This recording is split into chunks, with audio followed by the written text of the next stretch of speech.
ஆச்சி பாதாம் ட்ரிங்க். ஆச்சி பாதாம் ட்ரிங்க் ஒன்னு வாங்கினா ஒன்னு ஃப்ரீ. தமிழ்நாட்டில் எத்தனையோ லெட்டர் பேர்டு கட்சி இருக்கு. அப்படி இருக்கும்போது அவர்களெல்லாம் விஜயும் நானும் கூட்டணி வைக்கிறேன் அப்படின்னு சொன்னா விஜய் உட்காந்து மறுப்பாரா? நான் இந்த கட்சியோட கூட்டணி இல்லை, நான் இந்த கட்சியோட கூட்டணி இல்லைன்னு சொல்லுவார். விஜய்க்கு அரசியல் களத்தில் திமுகவை வீழ்த்தணுங்கிறது ஒரு முக்கிய தேவைதான், இலக்கு தான். அதை இவர்களோடு சேர்ந்து வீழ்த்தணுங்கிறது அவருக்கு அவசியம் இல்லை. பாஜகவோடு நிச்சயமாக கூட்டணி வைக்க மாட்டார். பாஜகவோடு கூட்டணி வைப்பது அவர்களுடைய அடிப்படை கொள்கையில் இருந்து முரண்படுகிற ஒரு விஷயம். அதோடு விஜயனுடைய அரசியல் வாழ்க்கையை முடிஞ்சு போயிடும். அதுக்கப்புறம் அவர் நினைச்சா ஒரு கவுன்சிலர் சீட்ல கூட ஜெயிக்க முடியும். இதுக்கு பின்னாடி ஏதோ கூட்டணி பேச்சுவார்த்தைகள் அப்படின்ற அந்த காய் இன்னும் விஜய் அந்த டோர் ஓப்பன்ல தான் வச்சிருக்காரா? இல்ல, கூட்டணி பேச்சுவார்த்தைங்கிற டோர் நிச்சயமாக திறந்திருக்கும். அந்த டோர் யாருக்கானது அப்படிங்கிறது தான் கேள்வி. விஜய் தொடர்ந்து நடிக்க போறாரு, கதையெல்லாம் கேட்டுட்டு இருக்காரு அப்படின்ற மாதிரி தகவல் வருது. அது எந்த அளவுக்கு உண்டு? இது அப்பட்டமான பொய் அல்லது திட்டமிட்டு கிளப்பி விடப்படுகிற வதந்தி. இங்க பாருங்க, தமிழ்நாட்டு மக்கள் மீது அக்கறை இல்லாம தான் குழப்ப பார்க்க போற இவருக்கா நீங்க ஓட்டு போட போறீங்க அப்படின்னு அப்படி மக்களை குழப்புகிற ஒரு விஷயம் தான். எனக்கு தெரிந்து இந்த வதந்திக்கு பின்னால் நிச்சயமாக திமுகவுடைய இணைய கூலிப்படை இருக்கும் அப்படின்னு தான் நான் நினைக்கிறேன்.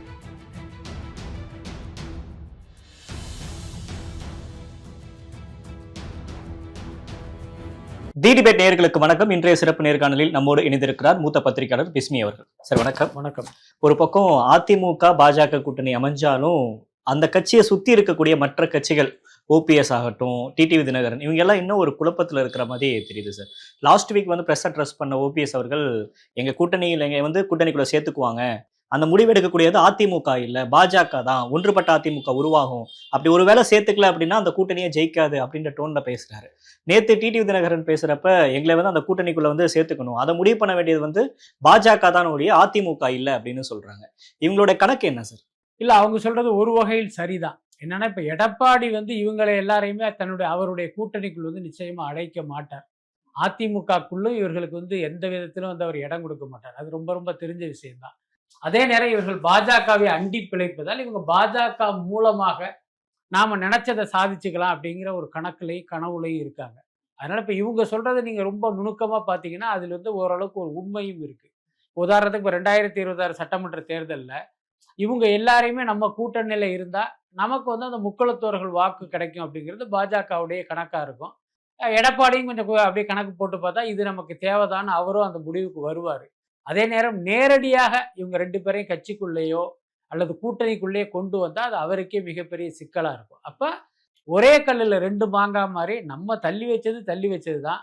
அதே நேரம் இவங்க கூட்டணிக்குள்ளே இருந்தால் நமக்கு பலன் கிடைக்கும் அப்படிங்கிற மாதிரி பாஜக வழியாக இவங்க உள்ள வருவாங்க. அது சுருக்கமாக சொல்லணும்னா பாஜக தனக்கு இத்தனை சீட்டு வேணும்னு கேட்டு உள் ஒதுக்கீடு மாதிரி இவர்களுக்கு பாஜக தரப்பிலிருந்து சீட்டு கொடுப்பது. ஒன்றுபட்ட அதிமுகவா இருந்தா மட்டும்தான் மக்கள் ஆதரிப்பாங்க அப்படின்ற ஒரு வாதத்தை முன்வைக்கிறாங்கல்ல. அதாவது பாத்தீங்கன்னா, இவர்கள் அதிமுகவுக்குள் அது ஒன்றுபட்ட அதிமுகவாக மாறினாலும் மக்களுடைய ஆதரவு அதிமுகவுக்கு இருக்காது.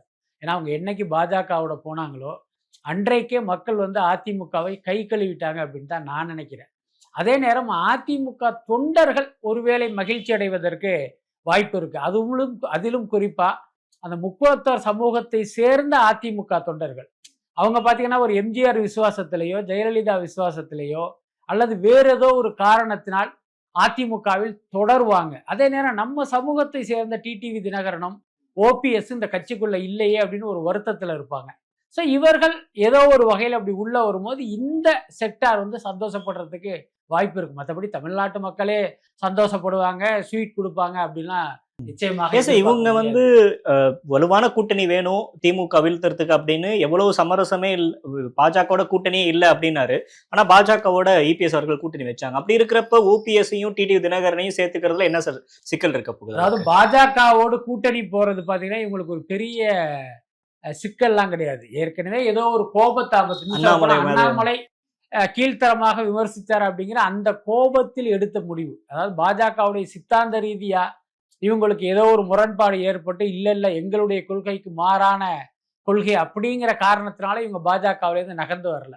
அண்ணாமலையோட இவங்களுக்கு ஒரு பிணக்கு இருந்தது, அதன் காரணமா இவங்க வெளியில வந்தாங்க. இப்ப மீண்டும் சேருகிற சூழல் வரும்போது இவங்க ஒரு நிபந்தனை விதிக்கிறாங்க. அண்ணாமலை இருந்தா எங்களால ஸ்மூத்தா டீல் பண்ண முடியாதுங்கும் போது இவங்க நயினா நாகேந்திரனை கொண்டாந்து வச்சாங்க. இப்போ இந்த கூட்டணிங்கிறது அமைஞ்சிருச்சு.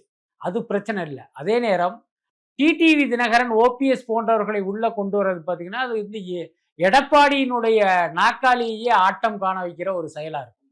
உங்களுக்கு தெரியும், டிடிவி தினகரன் வந்து இன்னைக்கு வந்து ஒரு லட்சப்பேடு கட்சியில் இருந்தாலும், அவர் ஒரு காலத்தில் அதிமுகவில் ரொம்ப செல்வாக்கா இருந்தவர். அவருக்கு கீழ் கை கட்டி நின்றவர்கள் தான் எடப்பாடி, ஓபிஎஸ் எல்லாருமே. இப்போ மறுபடியும் அவர் உள்ள வந்தா மீண்டும் பார்த்தீங்கன்னா தன்னுடைய அந்த சமூக இதை வச்சு டாமினேஷனை வச்சு மீண்டும் எடப்பாடி அதிலிருந்து அகற்றி விட்டு இவர் அந்த இடத்துல உட்காருவதற்கு வாய்ப்பு இருக்கு. அல்லது அப்படி நடந்து விடுமோ அப்படிங்கிற அச்சம் வந்து எடப்பாடிக்கு இருக்கு. ஆனா ஓபிஎஸ் எந்த தியாகமும் செய்ய தயாரா இருக்கேன்னு சொல்றாரு. அதான் ஓபிஎஸ்ஐ பொறுத்த வரைக்கும் பார்த்தீங்கன்னா உங்களுக்கு தெரியும், அந்த இரட்டை தலைமையாக இருக்கும்போது எப்படியெல்லாம் எடப்பாடிக்கு வந்து ஒரு தலைவலியா அமைஞ்சார் அப்படிங்கிறத பார்த்தோம். அதனால அவரையும் கூட வெளியில அனுப்புனதுக்கு அப்புறம் என்னன்னா அவருக்கு தெரிஞ்ச விஷயம் என்னன்னா, ஓபிஎஸ்க்கு வந்து ஒரு பெரிய தொண்டர் பலம் கிடையாது, அவருக்கு பின்னால வந்து மக்கள் கிடையாதுங்கிறது அந்த யதார்த்தமும் அவருக்கு புரிஞ்சிருச்சு. அப்போ ஓபிஎஸ்ங்கிறது அவரை பொறுத்தவரை ஒரு லக்கேஜ் தான். ஸோ அந்த லக்கேஜை நம்ம ஏற்கனவே அனுப்பிச்சிட்டோம், அனுப்புனதை அனுப்புன மாதிரியே இருக்கட்டும், மீண்டும் அதை உள்ள கொண்டு வர வேணாங்கிறதுல அவரு. பட் ஆனால் கேஸ்ட் ஓட் பேங்க் அப்படின்னு ஒன்று இருக்குல்ல சார். இப்போ முக்குலத்தோர் சமுதாயம் ஆகட்டும், இப்போ எல்லா இடங்கள்லையும் அவருக்கான ஒரு ஓட் பேங்க் அப்படின்றது ஒரு 200-300 ஓட்டு கூட ஒரு பெரிய மாற்றத்தை உருவாக்கலாம் இல்லையா எலெக்ஷன். அதாவது பார்த்தீங்கன்னா அது ஓபிஎஸ் கட்சியில் இருந்தா அதிமுகவுக்கு முக்குலத்தோர் வாக்கு கிடைக்கும், அவர் இல்லைன்னா கிடைக்காதுன்னு அர்த்தம் கிடையாது. உங்களுக்கு தெரியும், ஓபிஎஸ் அந்த கட்சியிலிருந்து நீக்கப்பட்டாலும் அதே சமூகத்தை சேர்ந்த ஆர்பி உதயகுமார், அந்த சமூகத்தை சேர்ந்த அமைச்சர்களுக்கு ஒரு பெரிய முக்கியத்துவம் கொடுக்குறாங்க. அதனால நீங்க சாதி ரீதியாக அதிமுகவை பார்ப்பவர்களுக்கு இவங்க அங்க இருப்பதே ஒரு ஆறுதல் பரிசு தான். அதனால ஓபிஎஸ் போனதால் இவர்களுடைய வாக்குகள் வந்து அதிமுகவுக்கு இல்லாம போயிடும் அப்படிங்கிறதே நம்முடைய கற்பனை அப்படின்னு தான் நான் நினைக்கிறேன். இன்னொரு பக்கம் ஒரு பெரிய நரேட்டிவ் செட் பண்ணப்படுறது, விஜய் வந்து தொடர்ந்து நடிக்க போறாரு, கதையெல்லாம் கேட்டுட்டு இருக்காரு அப்படின்ற மாதிரி தகவல் வருது. அது எந்த அளவுக்கு உண்மை? இது அப்பட்டமான பொய் அல்லது திட்டமிட்டு கிளப்பி விடப்படுகிற வதந்தி அப்படிதான் நான் நினைக்கிறேன். உங்களுக்கு ஞாபகம் இருக்கும், விஜய் வந்து நான் இனிமே நடிக்க மாட்டேன் அப்படின்னு அறிவித்த போது அப்படியெல்லாம் கிடையாது, 2026க்கு பிறகு இவர் நிச்சயமாக நடிப்பார், 69ஓடு விஜயனுடைய திரைப்பயணம் வந்து நிற்காது, 70, 71 தொடரும்னு சொன்ன ஒரே ஆளு நான் தான். அது பார்த்தீங்கன்னா அது என்னுடைய அனுமானம் ப்ளஸ் வந்து என்னுடைய எதிர்பார்ப்பு ரெண்டும் சேர்ந்து தான் அந்த கருத்தை நான் முன் வச்சேன். என்ன காரணம், அதை விஜய் வந்து நடித்து இந்த கலைத்துறையை வந்து காப்பாற்றணும் அப்படிங்கிற அந்த அர்த்தத்தில் சொல்லலை. விஜய் நினைத்த வெற்றி வந்து 2026 கிடைக்காது, 2031 வேண்டுமானாலும் அவருக்கு ஒரு வெற்றி கிடைக்கும். அந்த 5 வருஷம் அவர் சும்மா உட்கார மாட்டார். ஒரு படத்துக்கு கிட்டத்தட்ட 200 கோடிக்கு மேலே சம்பளம் வாங்குறாரு, வருஷத்துக்கு 2 படம் பண்ணுற மூடில் இருக்காரு. அப்போ வருஷத்துக்கு 400 கோடியை இழந்து இந்த தமிழ்நாட்டு மக்களுக்கு சேவை பண்ண விஜய் வந்து வந்தாருங்கிறது பயங்கரமான வந்து ஒரு ஹம்பக்கா இருக்கும், ஒரு அபத்தமான விஷயமா இருக்கும். ஸோ இதையெல்லாம் கால்குலேட் பண்ணி 2026 ரிசல்ட்டை பார்த்துட்டு இவர் மீண்டும் நடிக்க வருவார் அப்படிங்கிற ஒரு கருத்தை நம்ம தொடர்ந்து சொல்லிட்டு இருந்தோம். இன்னைக்கு பார்த்தீங்கன்னா அந்த கருத்து தான் கை கால் முளைச்சி வேறொரு ரூபத்தில் வந்திருக்குன்னு நினைக்கிறேன். விஜய் வந்து கதை கேட்டுக்கிட்டு இருக்காரு, தயாரிப்பாளர்களை கியூவில் நிற்க சொல்லிட்டாரு, அவர்கிட்ட அட்வான்ஸ் வாங்கிட்டாரு, இந்த கதையை ஓகே பண்ணிட்டாருன்னு சகட்டு மேனிக்கு அடிச்சு விடுறாங்க. ஆனால் உண்மையில் இன்றைய தேதியில் விஜயை பொறுத்த வரைக்கும் ஜனநாயகன் படத்தை முடிக்கணும், அடுத்தபடியாக இந்த 2026 தேர்தல் களத்தை சுற்றி, இது 2 தான் விஜயினுடைய மைண்ட்ல இருக்க தவிர அந்த சினிமாங்கிறது இப்போதைக்கு இல்லை. நான் ஏற்கனவே சொன்ன மாதிரி 2026 தேர்தல் முடிவுகள் தான் முடிவு. அவர் நினைச்ச மாதிரி இல்லை அப்படின்னா மீண்டும் நடிப்பதை குறித்து அவர் வந்து கன்சிடர். ஆனா இப்பவே அவர் பேசிட்டு இருக்காரு, இந்த படம் முடிஞ்சோன்னா அடுத்து ஆரம்பிச்சிருவாங்க, எலெக்ஷனுக்கு முன்னாடி இன்னொரு படம் வந்துடும் அப்படின்ட்டு ஒரு நரேட்டிவ் செட் பண்றதுக்கான காரணம் என்ன சார்? இல்ல, அதோட அர்த்தம் என்ன அப்படின்னா விஜய்க்கு அரசியல் களத்தின் மீது நம்பிக்கை போயிடுச்சு, அதனால மீண்டும் அவர் நடிக்க போயிடுவாரு. இங்க பாருங்க, தமிழ்நாட்டு மக்கள் மீது அக்கறை இல்லாம தான் பொழப்ப பார்க்க போற இவருக்கா நீங்க ஓட்டு போட போறீங்க அப்படின்னு அப்படி மக்களை குழப்புகிற ஒரு விஷயம் தான். எனக்கு தெரிந்து இந்த வதந்திக்கு பின்னால் நிச்சயமாக வந்து திமுகவுடைய இணைய கூலிப்படை இருக்கும் அப்படின்னு தான் நான் நினைக்கிறேன். ஏன்னா இந்த மாதிரியான வதந்தியை ஒரு அதிமுக தரப்பில் இருந்தால் மற்ற தரப்பில் இருந்தால் கிளப்பி விடுவதற்கு வாய்ப்பு இல்லை. என்ன காரணம், விஜயின் வருகை திமுகவுக்கு தான் இன்னைக்கு ஒரு மிகப்பெரிய பதட்டத்தையும் பயத்தையும் கொடுத்துருக்கு.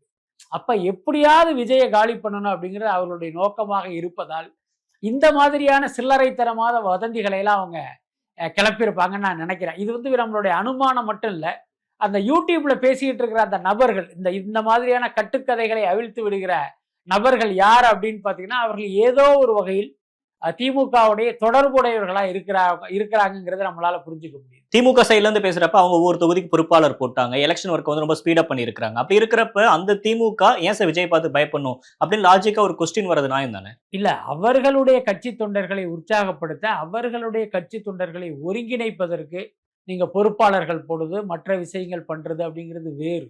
அதே நேரம் தேர்தல் களத்துல ஒரு எதிரி இருக்காரு, அவர் ஒரு பலமான எதிரிங்கும் போது, அடடா இவர் எப்படி நம்ம எதிர்கொள்ள போறோம், இவர் எப்படி வீழ்த்துவது, இதை எப்படி வியூகம் அமைப்பது அப்படின்லாம் அவங்க யோசிக்கத்தானே செய்வாங்க. இன்னொன்னு, அவர்களை எதிர்த்து நிற்பவர்கள் யார் மீது இவர்களுக்கு அச்சம் இல்லைன்னா, ஒரு பேச்சுக்கு கேட்கிறேன், 2026 தேர்தலில் எந்த வாக்காளருக்கும் ₹1 கூட கொடுக்காமல் இந்த திமுகவால் இந்த தேர்தலை எதிர்கொண்டு விட முடியுமா? நிச்சயமா முடியாது. என்னன்னா, அந்த எதிரிகள் மீது இவர்களுக்கு இருக்கிற பயத்தினால தானே இவங்க பணத்தை அள்ளி கொடுக்குறாங்க. அப்படி இருக்கும்போது விஜய் போன்ற ஒரு மக்கள் செல்வாக்கு மிக்க ஒரு மிகப்பெரிய நடிகர், ஒரு அரசியல்வாதியா அந்த களத்துக்கு வரும்போது அதனுடைய தாக்கம்ங்கிறது பெரிய அளவுல இருக்கும் தானே. அப்படி இல்லை என்று நினைத்தால் அதை விட முட்டாள்தனம் வேற எதுவுமே கிடையாது. ஆனா அப்படி நினைப்பதற்கு திமுகவினர் வந்து முட்டாள்கள் அல்ல. நேத்து பேசுறப்ப தமிழக வெற்றி கழகத்தோட செய்தி தொடர்பாளர் இருக்கக்கூடிய நிர்மல்குமார் அவர்கள் பேசுறப்ப சொல்றாரு, நாங்க வந்து எந்த கூட்டணிக்கு போறோம் அப்படின்றது வந்து நாங்க வந்து இன்னும் கொஞ்ச நாள்ல எங்க தலைவரே வந்து சொல்வாரு, ஆனா தனித்து போட்டின்றது தெளிவா இருக்கும் அப்படின்றாரு. மீண்டும் நீங்க கூட்டணிக்குள்ள போவீங்களா அப்படின்றப்ப அதை தலைவர் தான் முடிவு பண்ணுவாரு அப்படின்னு சொல்றாங்க. இதுக்கு பின்னாடி ஏதோ கூட்டணி பேச்சுவார்த்தைகள் அப்படின்ற அந்த காய் இன்னும் விஜய் அந்த டோர் ஓப்பன்ல தான் வச்சிருக்காரா? இல்ல, கூட்டணி பேச்சுவார்த்தைங்கிற டோர் வந்து நிச்சயமாக திறந்திருக்கும். அந்த டோர் யாருக்கானது அப்படிங்கிறது தான் கேள்வி. நீங்க சமீப காலமா பார்த்தா பாஜக கூட்டணிக்குள் விஜய் வர்றாரு அப்படிங்கிற ஒரு விஷயத்தை வந்து இவங்க தொடர்ந்து பேசிக்கிட்டே இருக்காங்க. அதாவது ஒரு பொய்யை திரும்ப திரும்ப சொல்லும் போது அது உண்மை மாதிரி தெரியுங்கிறதுனால இவங்க திட்டமிட்டே அப்படி ஒரு பொய்யை வந்து அவங்க பரப்புறாங்க. தமிழிசை ஓப்பனா சொல்றாங்க, தமிழிசை கேட்கிறாங்க, விஜய் வந்து பாஜகவோட அவர் சொன்னாரா அப்படின்னு கேட்கிறாங்க. நான் என்ன கேட்கிறேன், தமிழ்நாட்டுல எத்தனையோ லெட்டர் பேடு கட்சி இருக்கு. அப்படி இருக்கும்போது அவர்கள் எல்லாம் விஜயோட நானும் கூட்டணி வைக்கிறேன் அப்படின்னு சொன்னா விஜய் உட்காந்து மறுப்பாரா? நான் இந்த கட்சியோட கூட்டணி இல்ல, நான் இந்த கட்சியோட கூட்டணி இல்லைன்னு சொல்லுவாரா? பட் ஆனா அவங்க சொல்றதுக்கு பாஜக சொல்றதுக்கு வித்தியாசம் இருக்கு இல்ல. அதுக்காக இப்ப பாஜக சொல்றாங்க, அது குறித்து அவர் மறுக்கணும்னு அவசியமே கிடையாது. அவருடைய நிலைப்பாட்டை அவர் சொல்லுவார், அவ்வளவுதான். இப்ப நாளைக்கு பாஜகவினர் இப்படி கேட்பாங்க, நாளானைக்கு இன்னொரு கட்சிக்காரங்க கேட்பாங்க, பாமகவினர் கேட்பாங்க, அடுத்த நாள் நாம் தமிழர் கேட்பாங்க. எல்லாத்துக்கும் இவர் உட்காந்து பதில் சொல்ல முடியுமா? சோ அடுத்த கட்ட தலைவர்கள் அதற்கு பதில் சொல்றாங்க. நிர்மல்குமார் அப்படிப்பட்ட ஒரு பதில தான் சொல்றாரு. அவங்களோட கூட்டணி கிடையாது, யாரோட கூட்டணிங்கிறது எங்கள் தலைவர் உரிய நேரத்தில் அறிவிப்பாருங்கிறாரு. அது ஒரு கரெக்டான ஸ்டேட்மெண்ட் தான். பட் ஆனா என்டிஏக்குள்ள வந்துருவாருன்றது வந்து எல்லாருமே சொல்றாங்க சார். ஆனா அது தகுந்த மாதிரி தாவேகா சைட்ல இருந்து திமுகவை நிறைய அட்டாக் பண்றாங்க. ஆனா அதிமுக மீது இருக்கக்கூடிய குற்றச்சாட்டுகளுக்கோ, அதிமுக பண்ணக்கூடிய தவறுகளுக்கோ எதுவும் விமர்சனத்தை முன்வைக்கவே மாட்டாருன்றப்ப ஓகே, அதிமுக மேல விஜய் ஏதோ ஒரு கண்ணு வச்சிருக்காரு அப்படின்றதானே புரிந்து கொள்ளும். இல்ல பாருங்க, நீங்க வந்து ஒரு முக்கியமான ஊடகவியலாளர், உங்களையும் மீறி வந்து இவர்களுடைய அந்த பொய் பிரச்சாரம் உங்களுக்குள்ள ஒரு பெரிய தாக்கத்தை ஏற்படுத்தியிருக்கு பாருங்க. ஒருவேளை விஜய் பாஜகவுக்கு போயிடுவாரோ அப்படின்னு வந்து அதுதான் சொல்றேன். இப்ப இது மாதிரி முக்கிய தலைவர்கள் சொல்றப்ப பின்னாடி அந்த காய் நகரத்தில் இல்லாம சொல்ல மாட்டாங்கன்றது நம்ம அந்த திருப்பி சொல்றேன். விஜய் எந்த கட்சியோடு வேண்டுமானாலும் கூட்டணி வைப்பார், பாஜகவோடு நிச்சயமாக கூட்டணி வைக்க மாட்டார். பாஜகவோடு கூட்டணி வைப்பது அவர்களுடைய அடிப்படை கொள்கையில் இருந்து முரண்படுகிற ஒரு விஷயம். அதோடு விஜயனுடைய அரசியல் வாழ்க்கையை முடிஞ்சு போயிடும். அதுக்கப்புறம் அவர் நினைச்சா ஒரு கவுன்சிலர் சீட்ல கூட ஜெயிக்க முடியாது பாஜக கூட போனா. இதுதான் யதார்த்தம், இது விஜய்க்கும் தெரியும். அதே நேரம் இவர்கள் எப்படியாவது விஜயை உள்ள கொண்டு வரணும்னு அவங்க ஆசைப்படுறாங்க. அதனால இப்படி ஒரு நேரேட்டிவ் வந்து பல்வேறு ரூபங்கள்ல அவங்க செட் பண்ணிட்டு இருக்காங்க. அதுதான் விஷயம். அதுக்கப்புறம் பாத்தீங்கன்னா தேர்தலுக்கு வந்து சில மாதங்கள் இருக்கு. அப்ப என்ன வேணாலும் இடையில நடக்கலாம். உங்களுக்கு தெரியும், ஒரு கட்சி வந்து ஒரு கூட்டணியில இருக்கும், இவங்க தான் இந்த கூட்டணியில இருக்காங்க நம்ம உறுதியாக நம்பும் போது அந்த சீட் பேரம் படியாம காரை அப்படி யூடர்ன் போட்டுட்டு இன்னொரு கூட்டணிக்குள்ள போற காட்சியெல்லாம் நம்ம பார்த்திருக்கோம். அப்படி இருக்கும்போது இன்றைக்கு அதிமுக பாஜக நம்ம பேசுறோம், தேர்தல் நெருங்கும் போது அது எப்படி வேணாலும் மாறலாம்.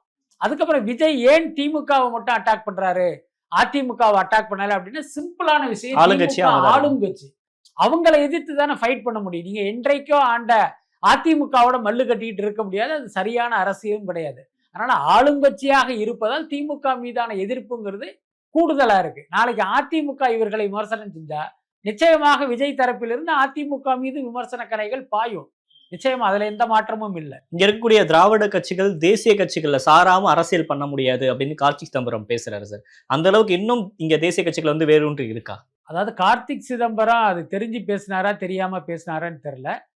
நிஜ நிலவரம் என்னன்னா தேசிய கட்சிகள் தான் திராவிட கட்சிகளை சாராமல் அவர்கள் முதுகில் சவாரி செய்யாமல் இங்க அரசியல் பண்ண முடியாது, முக்கியமா தமிழ்நாட்டில்.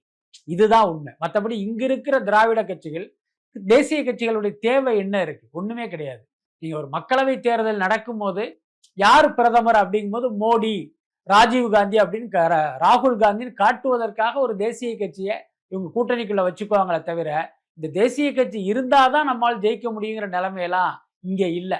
இன்னொன்று, கார்த்திக் சிதம்பரம் பார்த்தீங்கன்னா காங்கிரஸில் இருந்தாலும் பல்வேறு சந்தர்ப்பங்களில் அந்த கட்சியின் கொள்கைகளுக்கும் நிலைப்பாட்டுக்கும் முரணான கருத்தை சொல்கிற ஒரு அரசியல்வாதியா இருக்காரு.